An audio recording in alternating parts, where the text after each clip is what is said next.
দুর্গাপুরে কাচির কোপে জখম গৃহবধূ, অভিযুক্ত ফুচকা বিক্রেতা স্বামী।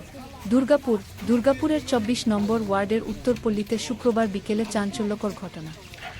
অভিযোগ, প্রতিদিনের মতো কাজ সেরে বাড়ি ফেরার পর এক ফুচকা বিক্রেতা কাচি দিয়ে তার স্ত্রীকে এলোপাথারি আঘাত করেন। স্ত্রীর চিৎকারে স্থানীয় বাসিন্দারা ছুটে এসে গুরুতর জখম অবস্থায় তাকে উদ্ধার করেন। খবর পেয়ে ঘটনাস্থলে পৌঁছায় দুর্গাপুর থানার পুলিশ। আহত গৃহবধূকে দ্রুত দুর্গাপুর মহকুমা হাসপাতালে ভর্তি করা হয়েছে। তার অবস্থা গুরুতর বলে জানা গেছে। ঘটনার কারণ এখনো স্পষ্ট নয়। পুলিশ ঘটনার তদন্ত শুরু করেছে এবং অভিযুক্ত স্বামীর বিরুদ্ধে আইনানুগ ব্যবস্থা নেওয়ার প্রক্রিয়া চলছে।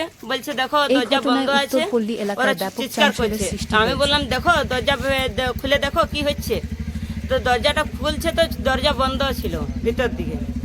তো বলছে দরজাটা খুলো কি হয়েছে, দরজাটা খুলো। আর মেয়েটা চিৎকার করছে যে আমাকে মেরে ফেলে দিল, কেউ আমাকে বাঁচাও, মেরে ফেলে দিল, কেউ আমাকে বাঁচাও। ঘটনা হয়েছিল সকাল থেকে, খুব মদ টদ নেশা ভাঙ করে তো। কে নাম কি? রাজু দাস। কি কি কাজ করতো?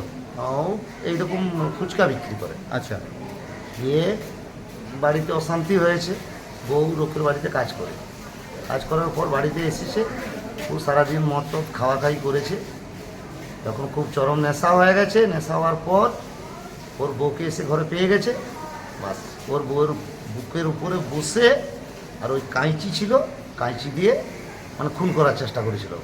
আর পাড়া প্রতিবেশী সব দেখেছে, দেখার পরে ওকে ওখান থেকে তুলে নিয়ে বের করে। ওনার ওয়াইফ কি অবস্থায় আছে? এখন মোটামুটি, এখন কিছু বলা যাচ্ছে না। কোথায় নিয়ে এসছেন? বিধাননগর হসপিটাল।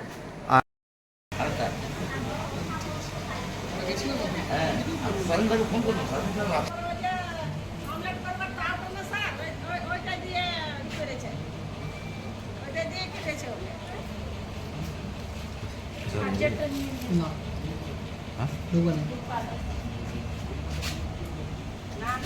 রাজু দাস মেরে